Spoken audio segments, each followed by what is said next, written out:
estando en el aire. Me parece que eso es lo que hay que reivindicar. Radio Caput. Yo hablo de los verdaderos periodistas. Esas cosas. Soy muy tímida. Ok. Radio Caput. Radio Caput. Estás escuchando Caput. Radio Caput. Radio Caput. Te comunicas con nosotros al 11 65 16 44 46. Radio Caput. 5, 4, 3, 2, 1. ¿No quieren? Mate. Bueno, a ver. Ok. Sí. Ah, ¿es acá? Sí. Ahí sí puede ser. Radio Caput. Radio Caput. Radio Caput. Esto es Radio Caput. Buenas noches, muchas gracias. Radiocaput.com. Estás conectado. Estás en Caput.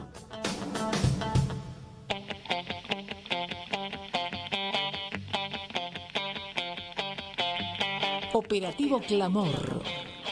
Con Javier Vicente, el relator del pueblo. Tu amor te espera, no esperes más, porque perdiste tanto tiempo. Operativo Clamor. Los jueves a las 14 en Caput. Entre lujurias y represión, bailaste los discos de moda y era tu diversión burlarte de los ilusionistas.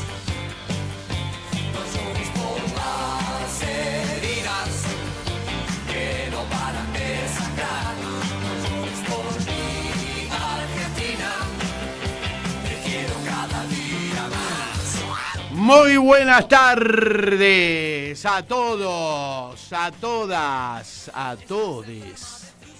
Bienvenidos a la tarde de Operativo Clamor, aquí en radiocaput.com, el streaming más seguido por la militancia nacional y popular en este Día del Profesor. Saludamos a todos los profesores en su día, en este momento tan difícil, ¿no? Para nuestra patria, para la educación pública en la Argentina, para los profesores, sobre todo los profesores universitarios que están ganando por debajo de la línea de la pobreza. Así que realmente el futuro, si bien es incierto, es, como decía por ahí Rodolfo Walsh, ¿no? Con la esperanza de ser escuchado y con la certeza de ser perseguido. Aquí estamos dando testimonio en tiempos difíciles. Y eso es lo que estamos haciendo en este programa del día de hoy, en cada uno de los programas donde venimos sosteniendo la voz de los sin voz.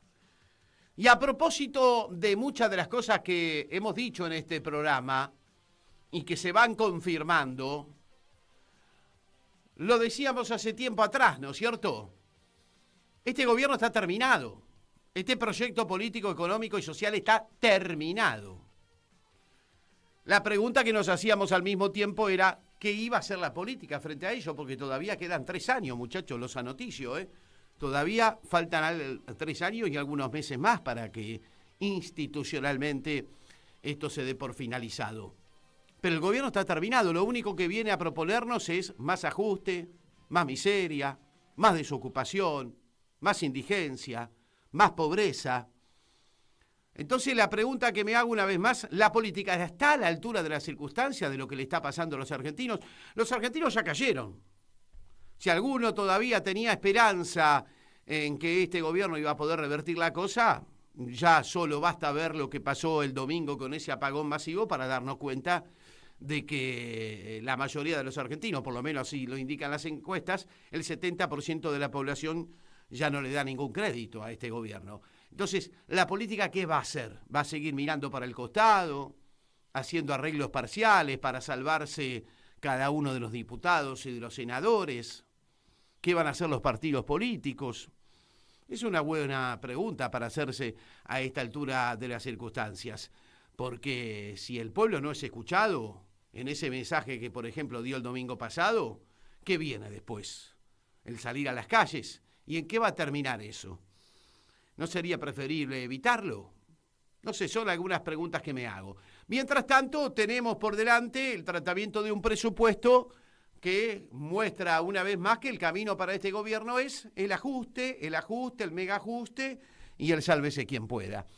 Y lo hemos convocado una vez más a nuestro programa, en este caso de este día martes, a Alejandro Topo Rodríguez, diputado con mandato cumplido, miembro de lo que se denomina el peronismo federal y un conocedor profundo justamente de la tarea legislativa y de todo el tema presupuestos.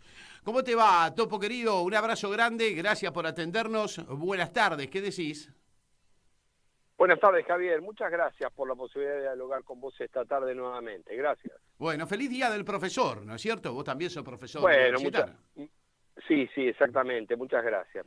¿En qué momento encuentra la Argentina y esta crisis, yo diría que ya no es solo económica, es política, es social, es cultural, a los profesores, sobre todo a los profesores universitarios, que hoy la mayoría de ellos están ganando por debajo de la línea de la pobreza y que no hay expectativa de que vayan a mejorar? Si uno revisa el presupuesto, yo diría que es para alarmarse, ¿no? Por ejemplo, ¿qué pasa hoy con las escuelas técnicas? ¿Desaparecen las escuelas técnicas en la Argentina, Topo, con este presupuesto?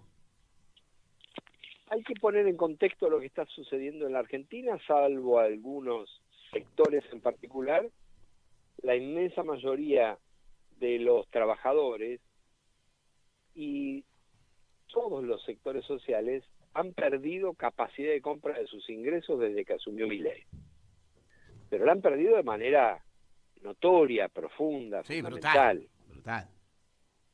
Es importante poner en contexto que, por ejemplo, en materia de el ingreso promedio de los jubilados, entre enero y agosto de este año, cayó 26,6% en su capacidad de compra. Uh-huh. ¿Qué dice el gobierno? El gobierno dice... El gobierno dice que mejoraron en dólares los jubilados. Mejoró en pesos y en dólares, ¿sí? Porque cada uno inventa su modo de medir. Uh-huh. Pero la única medida posible para evaluar la evolución de los salarios, o en todo caso, la mejor medida técnicamente adecuada, es saber cuánto puede comprar un trabajador, un jubilado hoy, comparado con cuánto y qué podía comprar cuando asumió Milei. Es decir, la capacidad de compra. Así es. Porque no solo hay que ver la evolución del salario, sino la evolución de los precios de la canasta de consumo de cada uno de esos sectores. Y cuando uno mide eso, se ha perdido una enorme capacidad de compra en muy pocos meses.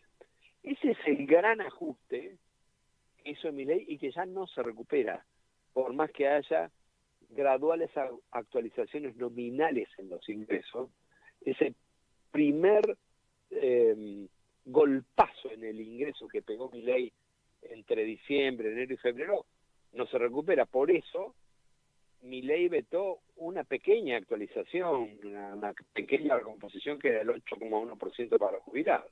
Bueno, ahora, en ese contexto, los docentes universitarios no estamos fuera de lo que ha sido la lógica general. Ha habido una pérdida de capacidad de compra muy grande. En el contexto actual, preocupa, y es grave, que la ley de presupuesto trae un artículo, el artículo número 27, que le faculta al gobierno nacional a no respetar una ley vigente que obliga desde el año 2006 a que haya 6% del PBI invertido en educación, un 0,45% como mínimo del PBI en ciencia y tecnología y un 0,2% del PBI como mínimo en la educación técnico-profesional. El gobierno de manera explícita le está diciendo a la Argentina, a la sociedad argentina, que no va a respetar los mínimos, la base mínima de inversión en educación, ciencia y tecnología y en particular en la educación técnica. Esto es grave, muy grave, gravísimo. Y en el contexto en el que describíamos recién se agrava aún más porque hay un desfinanciamiento de la educación.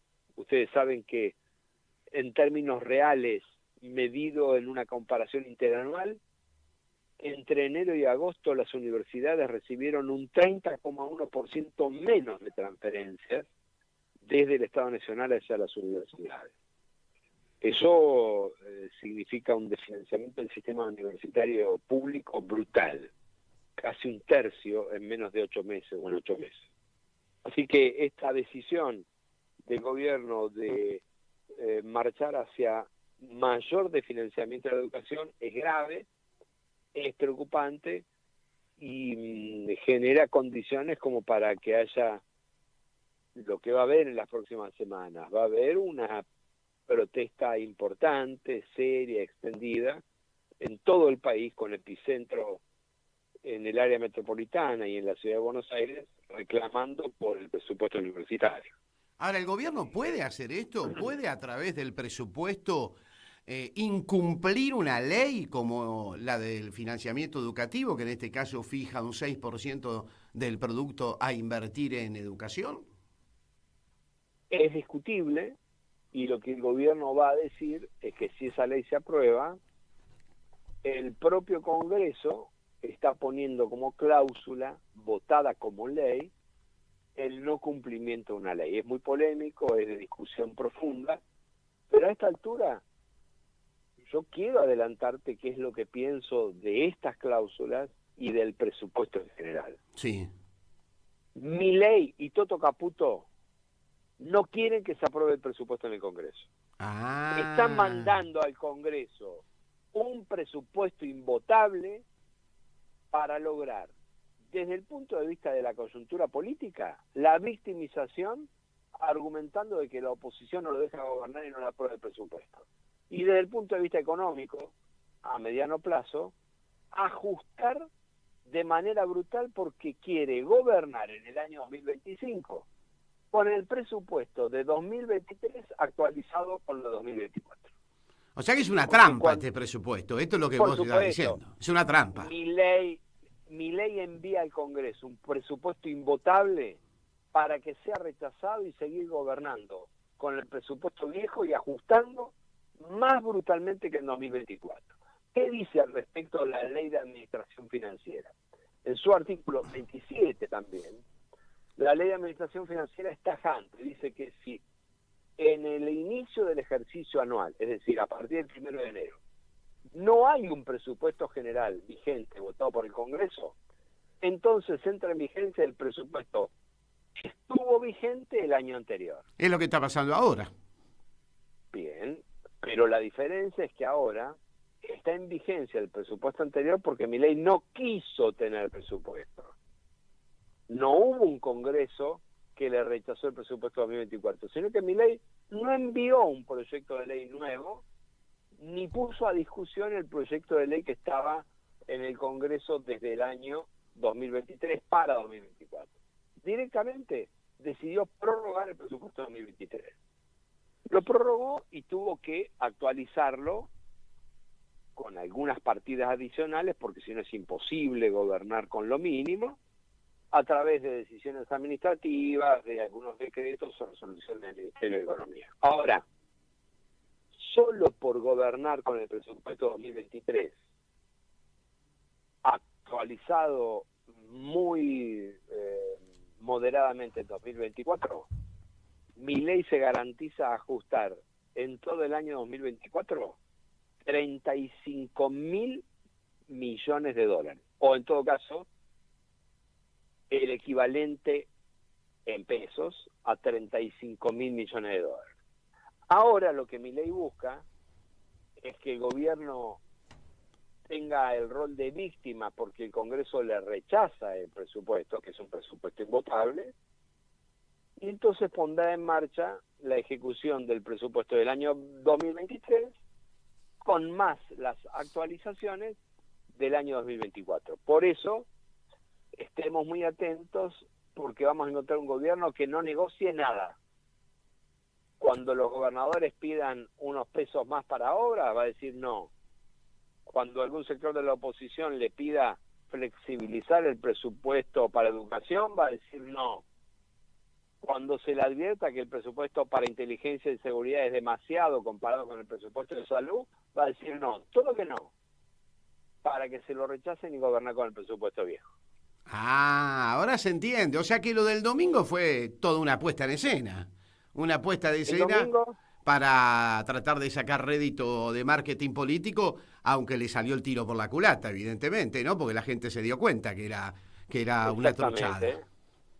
Exactamente, a pesar de las maniobras desesperadas de las últimas horas, haciendo decir que las mediciones de audiencia dicen lo que no dicen y lo que no dijeron, a pesar de eso, efectivamente es como vos decís. Ahora fíjense, el presidente del Congreso, o ante el Congreso, no habló del presupuesto. No. Hizo una serie de afirmaciones políticas de carácter fuertemente ideológica, pero no se refirió al proyecto de presupuesto, no dijo ni cuánto era el monto total del presupuesto, ni cuánto era el cálculo de recursos que iban a recaudar para financiar ese presupuesto, ni cuál es el parámetro de inflación con el cual se estima si iban a actualizar los gastos durante el año, ni el tipo de cambio previsto, es el precio del dólar.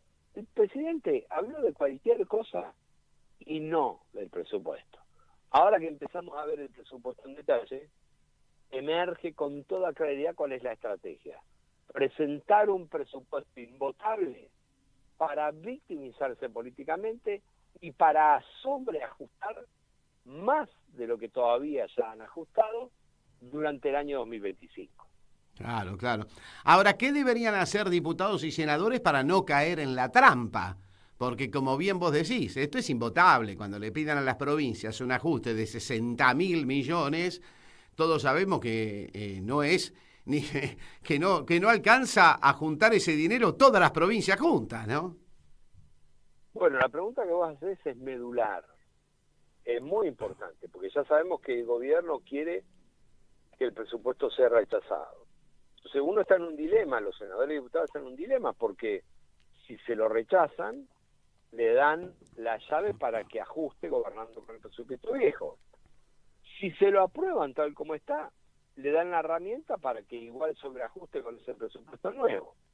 Por lo tanto, lo más probable es que se termine rechazando. Ahora, una cosa es rechazar sin informar a la ciudadanía y la otra es comenzar desde ahora con una tarea, por lo menos durante 15 días, muy pedagógica, muy didáctica, de mucha información, pero muy simplificada, exponiendo a la opinión pública cuál es la estrategia, tomando solo 4 o 5 puntos: el presupuesto en salud, el presupuesto en educación, el presupuesto en obras públicas, comparado, en todo caso, si ustedes quieren, dentro de educación también el presupuesto universitario en particular, comparado con cuánto le van a destinar para el pago de la deuda, para defensa y para seguridad.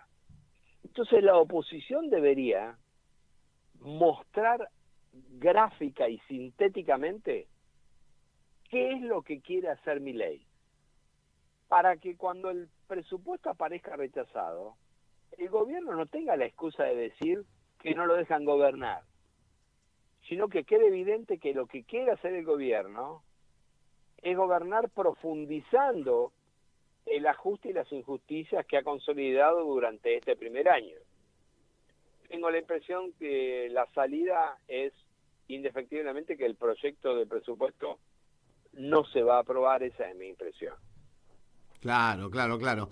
Y al respecto, ¿cómo estás viendo en ese sentido la situación social y económica que está viviendo el país frente a este ajuste brutal y la impresión que da de que, bueno, por ejemplo, lo que pasó con los jubilados, lo que está pasando con los universitarios, lo que está pasando con la gente en general, ¿no es cierto? Que a muchos ya les ha caído la ficha y expresan su bronca, el drama del vivir cada día. ¿Qué estás viendo, qué estás visualizando al respecto? Es indiscutible que, a pesar de que eventualmente pueda moderarse el ritmo de aumento de la inflación, que sigue siendo alta, en Argentina una inflación de 4,2% mensual es alta y también es alta para el mundo, para los parámetros mundiales. El punto es que además viene acompañada de un feroz ajuste, ¿no? Hay inflación más desfinanciamiento de los servicios básicos y de las transferencias de las provincias.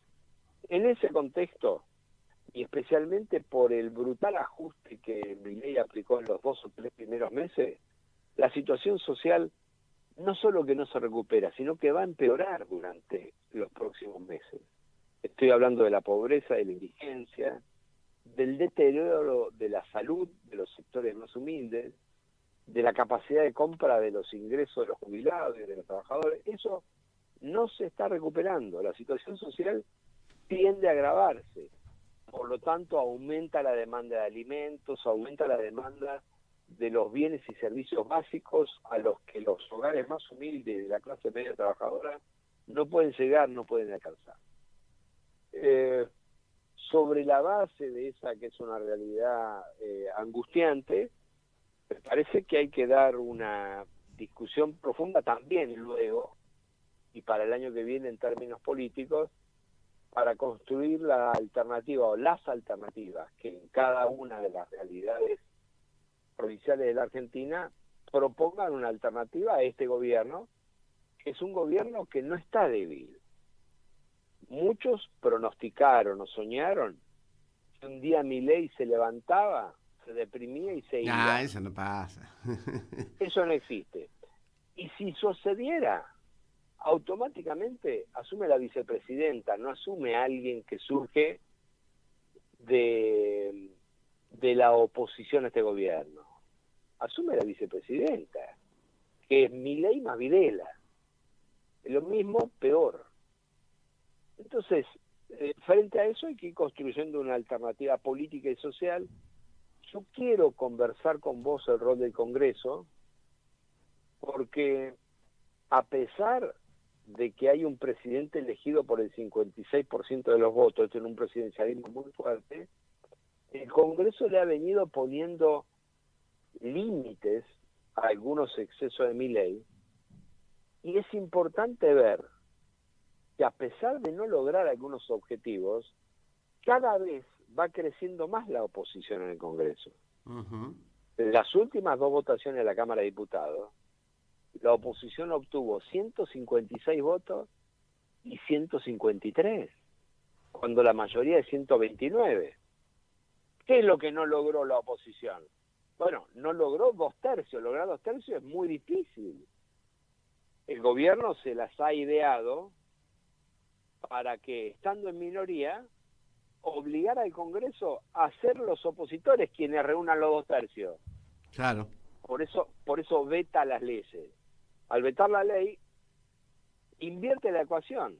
En vez de estar en minoría el oficialismo, obliga a la oposición a juntar una supermayoría, que no se pudo lograr, a pesar de, o en función de algunas operaciones también del propio gobierno, en el caso de jubilaciones. Yo te adelanto, Javier, es probable que el Congreso sí reúna los 2/3 para rechazar un eventual veto al aumento del financiamiento educativo. Bueno, no es lo mismo. Claro. No es lo mismo lo que significa como... sí, en términos de social. volumen de dinero, claro, además también, ¿no es cierto? El gasto además, de jubilaciones es el gasto más importante que tiene el Estado. Sí, y la capacidad de movilizar los intereses en torno al financiamiento educativo es mucho más fuerte que, lamentablemente, lo que sucede con los jubilados. Así que estemos atentos, porque es muy probable que en los próximos 15 días tengamos manifestaciones sociales, algunas organizadas y otras no, a favor de ponerle un límite a Milei en cuanto a cortar el financiamiento universitario o la ley de financiamiento universitario. Y luego en el presupuesto yo soy pesimista. Este es un gobierno que presenta un proyecto de presupuesto que es una trampa, que si se aprueba en el Congreso es malo para la sociedad, y si se rechaza en el Congreso es malo para la sociedad. Claro, claro, muy bien planteado, Topo. Bueno, Topo, te agradecemos muchísimo, como siempre, ¿eh? Y gracias bien, a vos, Javier. Bien, vale aclararnos un poco el panorama. Claro, es una trampa esto. Es una trampa, es una trampa hecha adrede. Pero bueno, yo creo que hubo una respuesta de la sociedad con el apagón televisivo, ¿eh? Si algunos no lo quieren ver, claramente. había un mensaje. Si no lo quieren escuchar, guarda, porque el mensaje siguiente va a ser mucho mayor, ¿no es cierto? Eso es muy importante lo que estás planteando. Así es. Topo, muchísimas gracias. Un abrazo grande. Gracias, Javier. Muy buenas tardes. Gracias. Ahí estaba el Topo Rodríguez, charlando con nosotros. Muy interesante el planteo. Ahí lo tenemos a Respi, para plantear un poco y charlar el tema de la televisión, de qué pasó el domingo con ese apagón masivo, con ese escape masivo que plantea Jorge Rial, no apagón porque no hubo ninguna campaña adrede, sino que se dio naturalmente, ¿no? Se dio espontáneamente, y eso es más fuerte todavía como representación de un mensaje político que dio la sociedad. Una sociedad hastiada, una sociedad cansada, una sociedad que incluso a la mayoría de los que votaron a este gobierno hoy ya les cayó la ficha y tienen claro que con este gobierno se va a vivir cada día peor, ¿no es cierto? Cada día peor. Ahora, ¿qué hace la política para reducir los daños? ¿Qué hace la política para enfrentar este ataque brutal que está sufriendo el pueblo argentino? Cuando hablo de la política, hablo de nuestros representantes en la legislatura, en senadores, en diputados, de los partidos políticos. Por ejemplo, es importante lo que está haciendo el gremialismo. Hoy se confirmó que las dos CTA van a unificarse. Hubo una reunión ya entre Hugo Cachorro Godoy y Yasky, y la CTA empieza a unificarse para enfrentar juntos este mega ajuste salvaje que está sufriendo la sociedad argentina. Así que en ese sentido me parece un dato interesante. El otro dato interesante tiene que ver con las respuestas que está dando el pueblo argentino a través de diferentes manifestaciones. Esta del apagón masivo o el escape masivo que se dio en la televisión del domingo resultó muy interesante, ¿no? Resultó muy interesante por eso, porque fue espontáneo en su respuesta. Y vamos a charlar con Emanuel Respighi, con el periodista de Página 12, especializado en espectáculos, que hoy justamente publica una nota al respecto en Página 12. ¿Cómo te va, Respi, querido? Soy Javier Vicente. ¿Qué decís? ¿Cómo andás? ¿Qué tal, Javi? ¿Cómo andás? Muy bien acá, como todos los argentinos, peleándola. Por supuesto. ¿Qué pasó el domingo por la noche, Respi? Porque, bueno, por supuesto que ahora salieron a tergiversar o a manipular parte de lo que ocurrió en ese domingo, que en realidad no hubo tal apagón, que Ibope midió mal, pero nadie puede hacerse lotario en ese sentido de que la gente no quiso ver el discurso de Milei y no lo vio, ¿no? No, parece que no la vemos. Nosotros ni muchos otros argentinos no la vemos, sino quisimos verlo a Javier Milei. A ver, hubo una cadena nacional, para aquellos que se olvidaron de lo que pasó el domingo anoche, en donde supuestamente va a presentar el presupuesto 2025 el presidente Javier Milei. La gente que maneja la comunicación decidió que sea a las 9 de la noche, ¿no? De un domingo. ¿Por qué decidió esto? Porque recordemos que cuando fue la apertura de asamblea ordinarias en el Congreso, el 1 de marzo, también fue la noche, y en aquel momento había hecho 50 puntos de rating, al punto tal que el vocero presidencial, Manuel Adorni, en ese momento había dicho, qué bárbaro, hicimos más rating que 9 Diario, fin, no la quieren ver, bla, bla, bla, bla. Entonces quisieron repetir esa fórmula. Uh-huh. ¿Qué pasa? Ustedes saben que los domingos a la noche uno está un poco menos desconectado de la realidad. Ese es un factor que tiene que ver con una cuestión coyuntural, digamos, ¿no? Un domingo a la noche, tal vez uno tiene la posibilidad de estar con la familia, con amigos, descansar. Hay que tener ganas, en este contexto económico, ver la cadena nacional. Bueno, lo que pasó el domingo fue que ese tiro le salió por la culata del gobierno nacional. ¿En qué sentido? Ni bien empezó la cadena nacional, la audiencia de televisión abierta bajó inmediatamente y abruptamente. Digamos, la planilla minuto a minuto indicaba que a las 9 de la noche la sumatoria de rating de los 7 canales abiertos daba poco más de 15 puntos. A las 21:02 comienza la cadena nacional. A las 21:03 de esos 15 puntos había pasado a 7 puntos. O sea, había bajado la mitad. Y a la 21:03 había llegado a 4 puntos. O sea, bajó 10 puntos. La audiencia, con solo el evento que había empezado la cadena nacional, no es que había otro evento importante. Claro. Oscar, No se Boca, pasaron River. a un partido de fútbol, claro. Nada, porque incluso el fútbol argentino, y con respeto a todos los clubes y a los hinchas que son los más grandes que tenemos, jugaba Argentino Junior Newell, que no es un partido súper convocante, digamos, en términos de audiencia. O sea que aquí hubo una decisión del telespectador o de apagar la tele o de cambiar el canal. Ahora, esa decisión, ¿por qué puede obedecer? Puede obedecer a que un domingo no tenés muchas ganas de ver política, aunque el prime time del domingo siempre fue político. La nata estaba en ese horario y medía muy bien en su momento, ¿no es cierto? Es verdad. O fue una decisión de la gente de decir, no lo quiero escuchar a este tipo porque ya no le creo más nada. ¿Por cuál te Claro, inclinas? mira, podemos jugar con eso un poco. Yo creo que hay mucha gente, y esto también me incluyo yo, que no le creemos al presidente y no queremos escucharlo, o queremos verlo lo menos posible, porque no solo tergiversa la información, sino que es violento, ataca. Entonces hay un sector de la sociedad que probablemente no lo haya votado y que no quiera verlo, digamos. Otro porcentaje de la sociedad ni se habrá enterado que había una cadena nacional un domingo a las 9 de la noche. Es raro que haya una cadena, salvo que sea por una coyuntura socioeconómica o política de urgencia que amerite una cadena nacional. Hay otro sector de la sociedad que tal vez, acompañado con la baja de imagen que tiene el presidente Milei, está desilusionado. Podemos pensarlo en eso también, porque la casta no paga el ajuste, porque cada uno de nosotros en cualquier situación tenemos menos poder adquisitivo que hace un año atrás.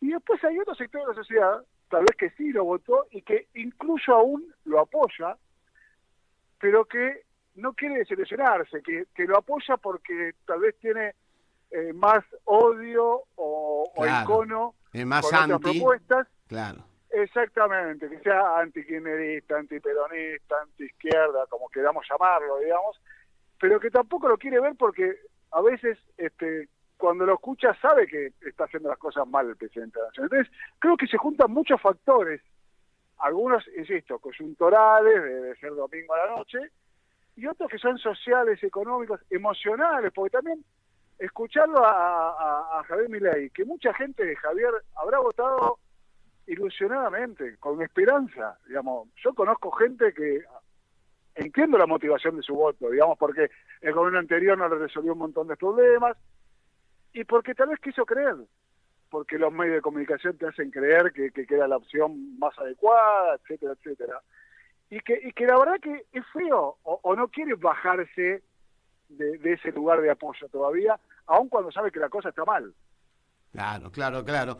Ahora, en el después del hecho, que resultó para mí importante porque se dio casi que espontáneamente, en un ambiente que para el presidente es muy importante, que es la televisión, porque este es un presidente producto de la televisión, ¿no es cierto? Así que no le debe haber gustado nada haber tenido esta especie de apagón. Ahora, después del hecho, se montó toda una operación para el debate posterior, buscando a ver quién maneja el sentido de la cosa, ¿no es cierto? Y allí se involucró hasta la propia Ibope, diciendo que en realidad habían medido mal.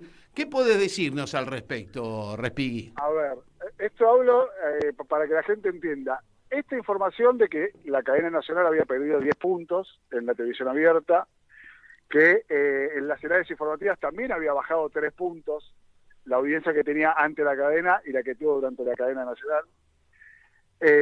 Esta información surgió de las planillas minuto a minuto, para que la gente entienda.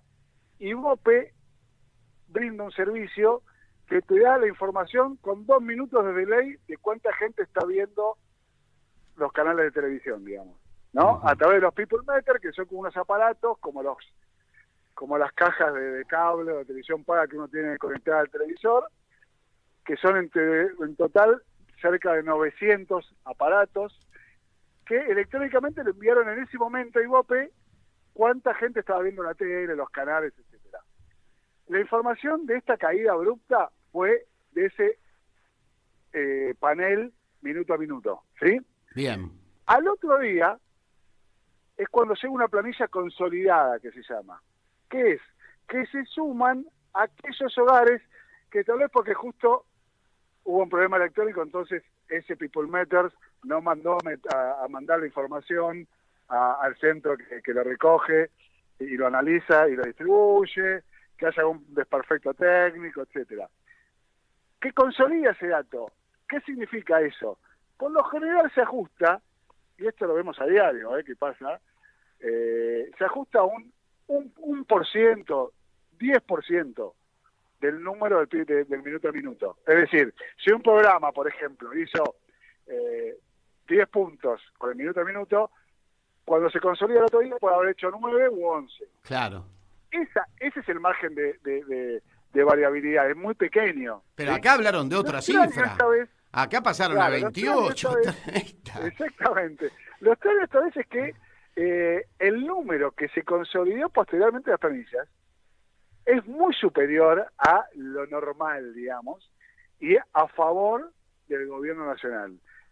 Incluso, lo raro y lo extraño, están las redes sociales del gobierno nacional, de la televisión pública, los medios públicos para corroborarla, nunca la televisión pública informa la audiencia que hace. Sin embargo, esta vez, ayer por la tarde, hicieron una foto y pusieron información diciendo que había dado mucho más la cadena nacional, que había llegado a 28 puntos, mezclando la audiencia televisiva con YouTube y haciendo un paralelismo. Por ejemplo, si un punto de rating equivale a casi 100.000 personas, hicieron lo mismo con la audiencia de YouTube. Cuando eso es falso. ¿Por qué? Porque los videos de YouTube se siguen viendo en el tiempo. Claro. Y muchas veces una misma persona lo ve varias veces porque lo está editando. Nosotros los periodistas lo vemos, rebobinamos, volvemos a entrar para cortar una parte. Y a su vez, YouTube, si vos ves un video un segundo, para YouTube es una visualización. ¿Sí? No importa si lo viste en la cadena nacional. Toda la cadena nacional, los 55 minutos... Hicieron un dibujo como con el presupuesto, digamos. Claro, exactamente. Y lo llamativo es esto, que el gobierno salió desesperadamente, desembosadamente, a defender la cadena nacional, que supongamos le damos la razón al gobierno, seamos buenos, hicieron 30 puntos de rating. Bueno, fueron 20 puntos menos que la cadena nacional de marzo. Está claro que la bala les entró, ¿no es cierto, Respi? Sí, tal cual. Y está claro que es un síntoma. Muchos pueden decir, no, pero eso es tontería. No, yo creo que es un dato a tener en cuenta, digamos. Sí, es un mensaje, es un mensaje de la sociedad que si el gobierno no lo escucha, guarda porque el otro mensaje viene redoblado, ¿no? Exactamente. Esto tampoco hay que subirse a un carro creyendo que el rating es igual a los votos, ¿no? Porque muchas veces nos ha pasado a todos los sectores políticos de creer que porque alguien tenía buen rating en la televisión era buen candidato. Bueno, pero en el caso de Milei sí se dio. Es un producto televisivo puro. Es un producto televisivo puro, nadie lo conocía hasta que empezó a ir de Mauro Viale y Alejandro Fantino. Era extrovertido, generaba ruido, pero si te lo pones a pensar, Javier, no tenía una audiencia para después terminar ganando las elecciones por el 50% de los votos. Digamos, hacía 7 puntos en América, 6 puntos, pero no es que hacía 30 puntos de rating. Uh-huh. Y sin embargo, ganó las elecciones. Digo, cuando uno analiza el voto, me parece que hay que tener en cuenta un montón de variabilidades que tienen que ver con ideas políticas, con emocionalidades, con coyunturas a la hora de emitir el voto. Por eso digo, es un dato que haya bajado, que la gente no quiera escucharlo, pero tampoco creamos que en la legislativa del año que viene el gobierno nacional va a ser con 10% de los votos. Digo, me parece que es prematuro todavía. Ah, por supuesto, por supuesto. Ahora, para el domingo próximo, a diferencia de lo que pasó este domingo, sí se está preparando un apagón masivo al programa de Susana Jiménez, o por lo menos las redes ya están como anticipando un apagón masivo al programa de Susana Jiménez. ¿Qué estás viendo ahí? Sí, porque Susana Jiménez es la militante más acérrima de Javier Milei. Cada vez que puede hablar lo dice y apoya a este gobierno. De hecho, hay que recordar que el programa de Susana Jiménez, la nueva temporada, iba a comenzar el domingo pasado. Cuando el gobierno anunció la cadena nacional, ya sea porque no quiso competir o porque no quiso restarle público a la cadena nacional, Susana Jiménez y Telefe decidieron que no se emite, posponer una semana el comienzo del programa, ¿sí? Lo cual va a ir el domingo. Y hay que ver hasta qué punto Susana Jiménez, con esta política que viene teniendo de defender el gobierno nacional, un gobierno que ha aumentado la desocupación, que ha aumentado la pobreza, que ha licuado los sueldos, que ha vetado el aumento jubilatorio, y ella, que además vive en Uruguay, si la gente va a apoyarla, digamos. Me parece que en eso Mirta Legrand es más consecuente. Digo, es alguien que vive en Argentina, que es un cuadro de derecha y tiene una mirada sobre la sociedad que es muy clara, digamos, pero que, sin embargo, cuando tiene que criticar, critica, ¿no? Y me parece que ahí, en esa lucha y en este contexto, yo creo que Susana Jiménez hay que ver la audiencia que va a ser en Telefe. No sé si, me parece que ha cambiado mucho, creo que los divos de antaño, los Marcelo Tinelli, los Mirta Legrand, los Susana Jiménez, incluso los Jorge Lanata, digamos, si lo podemos poner en esa categoría de divo periodístico, han perdido mucho terreno, han perdido mucho lugar. Claro. Un poco para ir cerrando la nota, muy interesante, Respi. ¿Es un hecho inédito esto que pasó este domingo en la historia de la televisión argentina? Mirá, que yo recuerde, no hubo nunca en ninguna cadena nacional una baja tan significativa como la que hubo el último domingo. Ni siquiera en la época de Cristina Fernández de Kirchner y toda la campaña anti-cadena nacional que había de los medios privados. Ni siquiera en esos momentos bajaba tanto la cadena. ¿Por qué? Porque si bien podía llegar a cansar a un sector de la sociedad, Cristina Fernández de Kirchner, por amor o por odio, siempre generó atracción, digamos. La verdad que es cada vez que hablas, o sea, en un juicio o en un acto, hay cadena nacional de hecho, porque todas las series de noticias se suben, y tienen mucha audiencia. Yo creo que de la época moderna y que yo recuerde, no hubo un domingo a la noche con tan poco encendido televisivo como el último domingo. E insisto, no hubo ningún hecho extraordinario, ni estamos en pleno enero que hay menos encendido.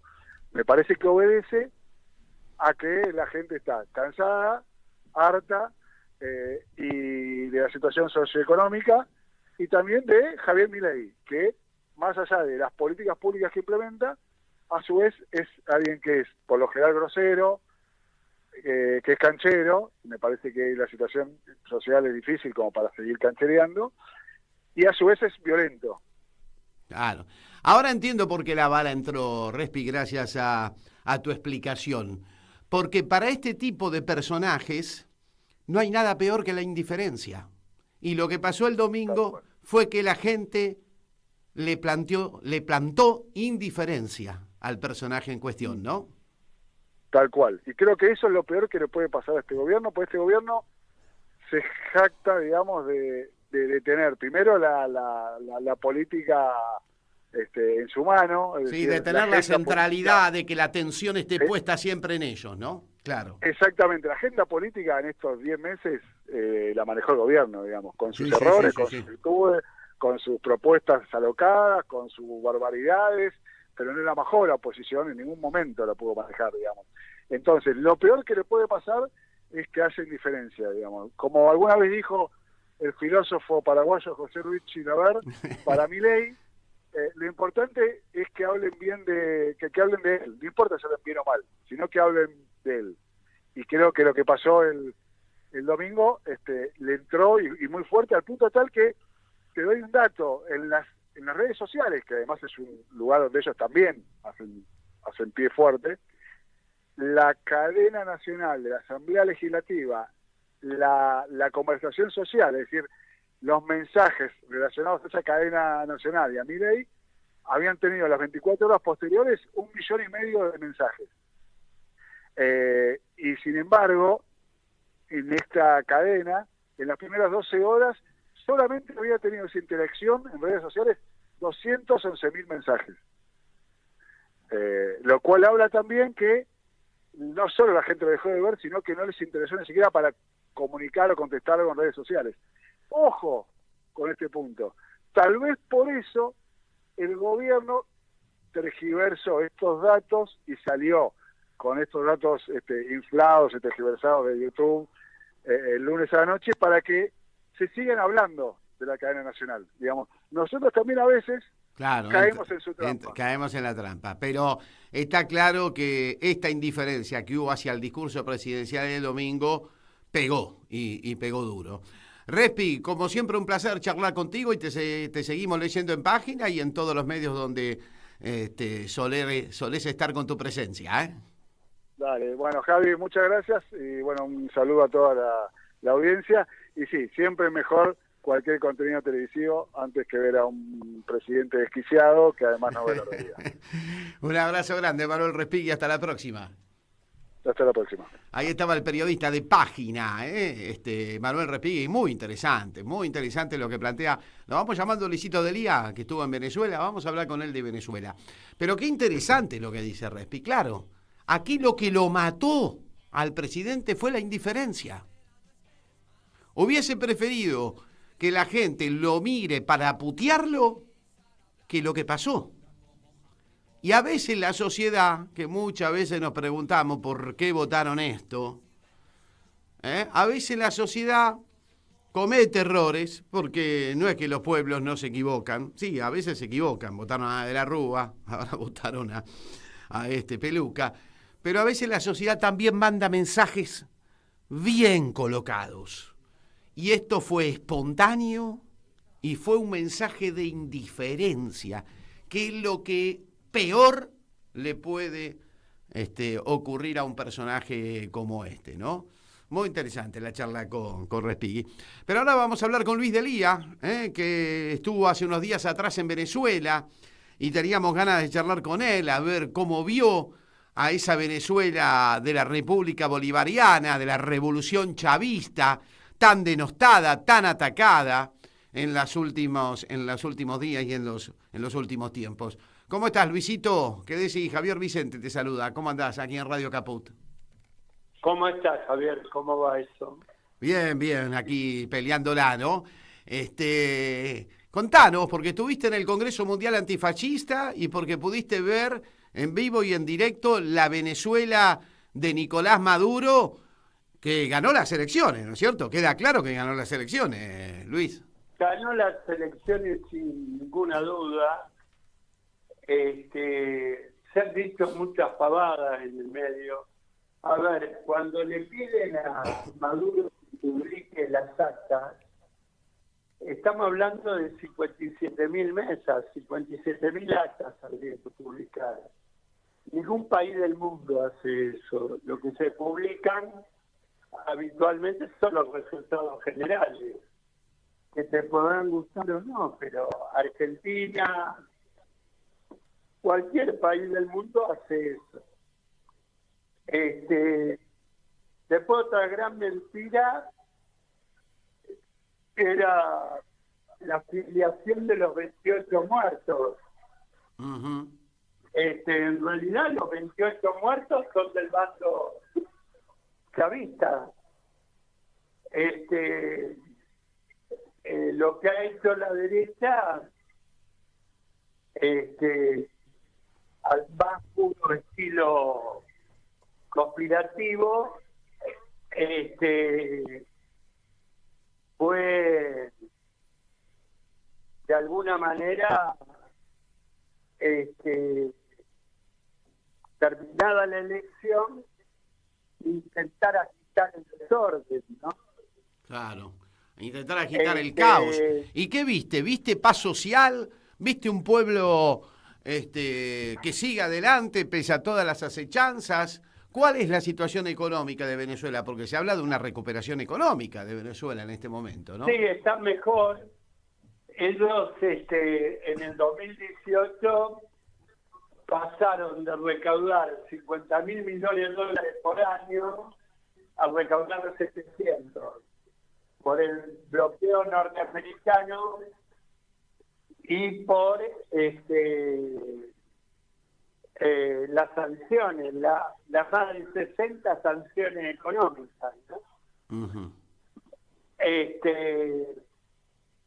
Bueno, después con la ayuda de los BRICS, los últimos 2 años han mejorado sustantivamente la situación y hay una medida que hoy nos está ayudando mucho, que es la desdolarización en las operaciones del petróleo. Desde hace 1 mes y medio ya no es necesario dólares para comprar o vender petróleo, ¿no? Claro, claro. Eso es un golpe mortal para Estados Unidos, ¿no? Claro, claro, claro.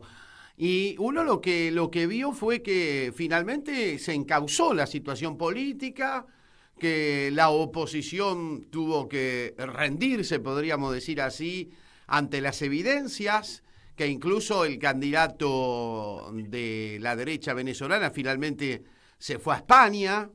¿Hubo ahí un acuerdo entre el gobierno venezolano y el gobierno español, Luis? ¿Qué sabes? Hubo por lo menos un acuerdo tácito, aunque después de la partida de este hombre, digamos, se dijeron cosas públicamente muy duras y muy fuera de lugar. Pero aquí no he visto la más mínima, digamos, signo de discordia o de violencia en las calles de Caracas. Un clima absolutamente normal, ¿no? Claro, claro. O sea que la revolución está vivita, está coleando, está saliendo para adelante pese a todas las dificultades, las acechanzas. Y hoy lo que uno ve es que esta oposición mediática, fundamentalmente, muy inflada desde afuera de Venezuela, se está desinflando rápidamente, ¿no? Sí, sí. En Venezuela no hay más oposición.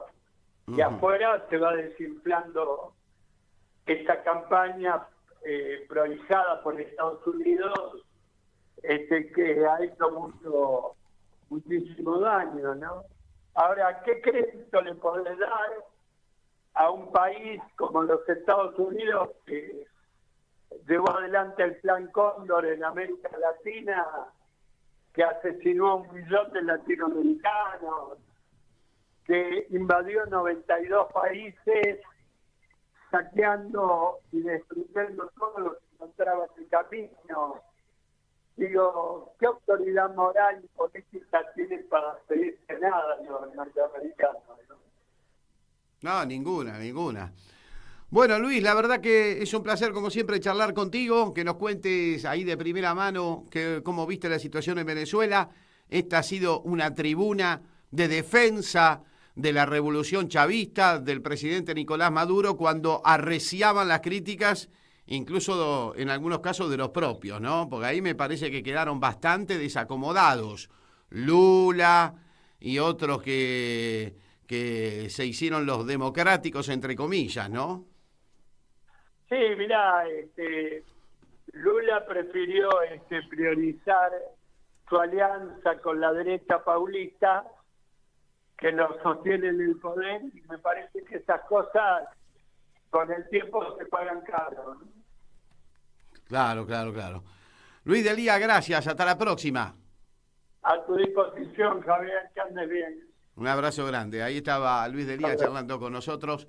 después de su viaje a Venezuela, donde participó del Congreso Mundial Antifascista que se dio en Caracas. Más fuerte que nunca la revolución malivariana, más firme que nunca y siguiendo adelante, ¿no? Así que celebramos a nuestro querido hermano pueblo venezolano, a Nicolás Maduro, su presidente, y a la revolución chavista, que es un ejemplo para toda América Latina. Las revoluciones salen para adelante. Las revoluciones tienen que profundizarse. Cuando son revoluciones tienen que profundizarse e ir por el camino del partido único, de la dictadura del proletariado. Lo demás es chamullo, muchachos.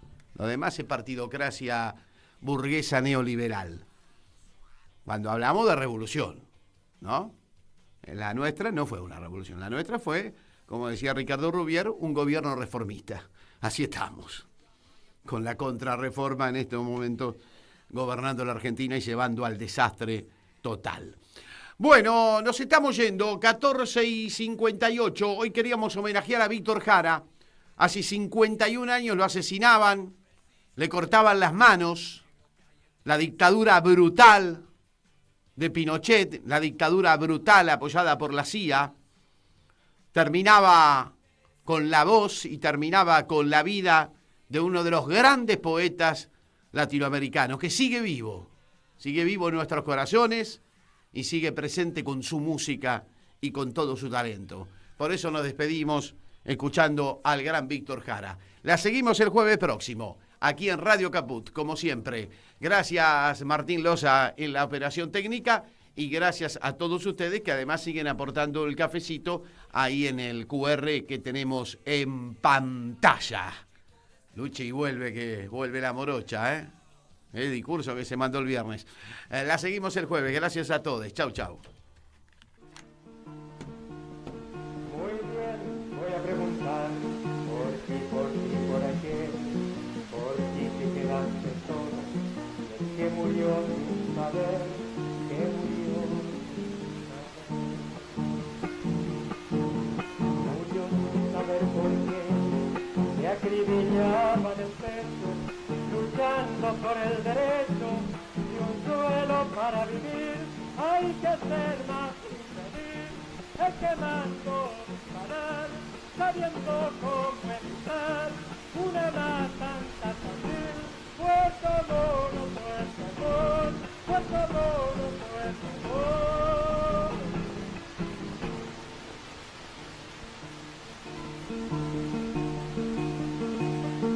Usted debe responder, señor Pérez Sujovic, porque al pueblo indefenso contestaron con fusil. Señor Pérez, su conciencia la encerró en un ataúd y no limpiará en sus manos toda la lluvia del sur, toda la lluvia del sur. Murió sin saber por qué, le acribillaban el pecho, luchando por el derecho de un suelo para vivir. Hay que ser más infeliz, es quemando, disparar, sabiendo cómo evitar una matanza tan vil. Puerto Mono, Puerto Montt, Puerto Mono, Puerto Montt.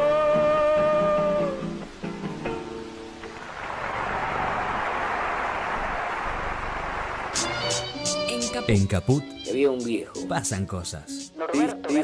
Dice así: si uno tiene un amor, una muchacha, una cosa que le anda por la piel por todas partes, digamos Buenos Aires, digamos un octubre, un poema, y pasa algo, ocurre que viene el mal, la peste, una desgracia, los cretinos mascadores de chicle, oleadores de todo lo que crece, un yanqui hijo de puta, los cretinos mascadores de chicle, para ser más precisos a matarlas, un yanqui hijo de puta. Entonces ya no se puede hablar así nomás, es necesario odiarlo, destruirlo, hay que pelear con rabia y encontrar la manera de acabarlo, salirles al encuentro como sea y además decir, como un rezo, casi obligatorio.